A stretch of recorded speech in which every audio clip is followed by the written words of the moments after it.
Fortunate to be able to do the NFL draft on NFL Network. 22 drafts now and counting. I've seen a lot. I have seen a ton. I've seen players sue their way into the National Football League or attempt and get drafted anyway. I've seen, what else have I seen? I've seen crazy draft trades, crazy draft nights. Rumors. Let me just say this. I don't think I've ever in a million years thought that I would ever see. How about that? I never in a million years thought I'd ever see a draft night blown up on social media by somebody trying to do somebody so dirty they put a video of their Pineapple Express bong mask out there. Never thought I'd see that. Followed up by direct messages of Laramie Tunsil with Ole Miss about trying to set him up with rent and electricity and all that. I mean, that was the craziest draft moment in the first round of a draft I've ever seen. But in terms of an entirety, second one to second last, pick one through Mr. Irrelevant, I've never seen a draft journey.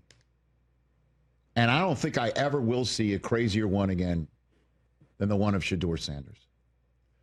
If you had told me that Shedeur Sanders would go 143 picks after Cam Ward, if you had told me that a guy who throughout the entire draft process was considered by many knowledgeable evaluators as a top 5 pick would wind up a 5th round pick,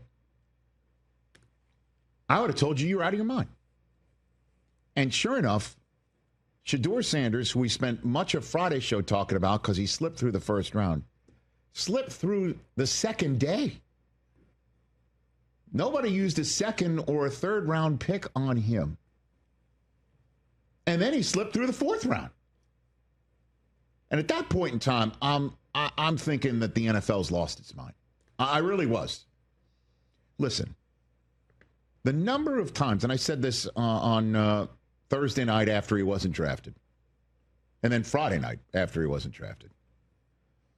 But certainly on Friday night after he wasn't drafted, the number of times you've seen somebody drafted in the NFL, talent over everything, when the everything would fill up an amusement park with the number of red flags surrounding this prospect, and somebody drafted him anyway. I've lost track. I've lost count. And this young man's transgression apparently was being unprofessional in meetings, being unprepared in meetings. That does count for something. It counts for everything in many job interviews, and this is a job interview. Okay? Like if you show up to a job interview with somebody unprepared and uncaring, you're not going to get hired, nor should you. And so that makes sense when it's normally a business where that stuff counts. And it does count in the NFL, but so many other times, your talent, doesn't matter what you've done, hey, you can help me win games. You're hired. And we'll deal with it because you've learned from your past. You've learned from this. Again, I've lost track. And this kid's transgression has nothing to do with anything that would show up on a back page or, heaven forbid, a front page of a newspaper. I couldn't believe it. He's a 5th round draft choice, and teams are passing up on him one after the other after the other. Oh, he's got a dad like LeVar Ball. Deion Sanders now suddenly LeVar Ball. Okay, I got it. Like, what LeVar had he averaged one point a game when he was playing at any level, right? Yeah, 1.3 maybe. And he's just going to be a helicopter dad, and he's going to blow up your franchise, and this kid's going to have cameras in the locker room, and he's going to blow everything up. As if this isn't the NFL, where head coaches like Belichick just suck all the oxygen out of the draft, out of the press room or the locker room, and can tell you you're not being able to talk to my player. Mike Tomlin, if they had drafted Shedeur there, couldn't have told him, yeah, the cameras aren't coming in. And you know who would have backed off right away? Shedeur. And you know who would have told Shedeur to back off right away? His dad. all those arguments about Shedeur not being draftable because of, Deion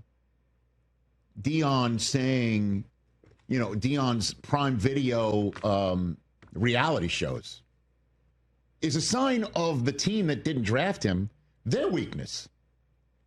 It's your team. It's your locker room. You run it. And you know who would respect that? The guy who runs his team the way he sees fit. By telling all the kids who he's inherited when he takes the job, bring your Louis Vuittons because you're packing up out of here. And guess what? I'm going to retire my son's number. I don't care what you say about it.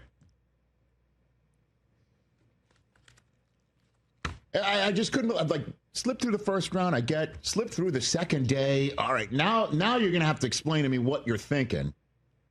And again, if you're the Giants and you're like, I'd rather trade up for Jackson Dart because I like his tape, and I also don't want to deal with the other stuff that I'm concerned about with Shedeur.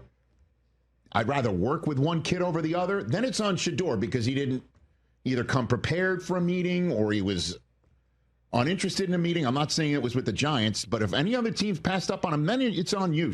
It's on Shedeur and his tape.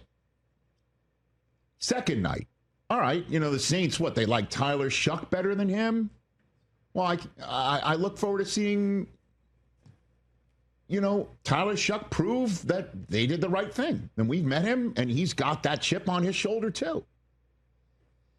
And the Seattle Seahawks, they liked Milroe more than this kid. And the team that drafted him liked Dylan Gabriel more than him. Okay. Now, that one we're going to actually see a competition about if that's right or not. But then the fourth round, he's passing up on this kid in the fourth round. The fourth round. Daniel Jeremiah nailed every single one of his top 100 got drafted. Every one of them. Perfect 100 for 100. Not in the order, but it just shows you he knows talent. Shedeur was number 20 on his draft board. 20. Okay. Being drafted in the fifth round, I didn't see that one coming. And I don't, it's a mixture of they didn't like the tape, they didn't like the kid, they didn't like this, they didn't like that. But through to day 3, I've never seen anything like it. Nothing like it. And then on top of it, he gets pranked. He gets pranked by an Ole Miss kid who got the number from the defensive coordinator of the Atlanta Falcons. Kid snaked it off his dad's iPad. So he gets pranked. And to Shedeur's credit, he was not moping. He wasn't. I'm sure he was thoroughly disappointed. I'm sure he was stunned that he got pranked on a phone that only NFL teams had access to. I'm sure that sucked. But for anyone out there who's like, Shedeur needed to be taught a lesson and has had everything spoon-fed to him by his dad, well, this is the laboratory in which that theory will be tested because he's going to have to compete. And again, this is the other crazy part of this. Shedeur doesn't get drafted in the top 5. He gets drafted in the 5th round. He's 143 picks separated from Cam Ward and a darn near almost a half dozen other prospects at the position taken before him. And the team he winds up on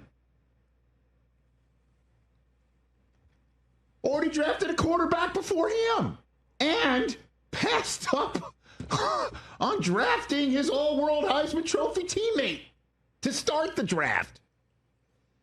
So the team that says, yeah, Travis Hunter is Ohtani, but,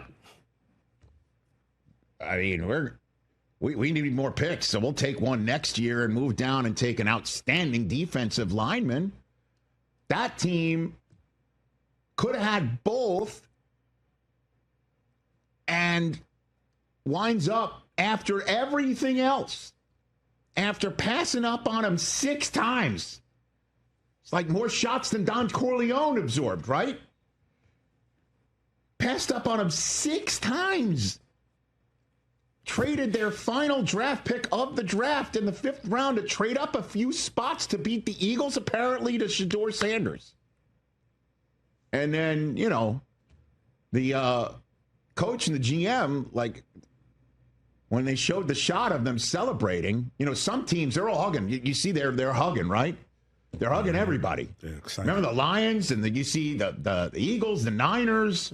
They're all, honestly, a fifth-round pick. They're just hugging it out like they just won the lottery. And the coach and the GM, I wanted them to hold up a copy of the plane dealer to see if it was if they were alive on that day. They said it had nothing to do with that. That's how Shedeur Sanders got drafted? You got to be kidding me.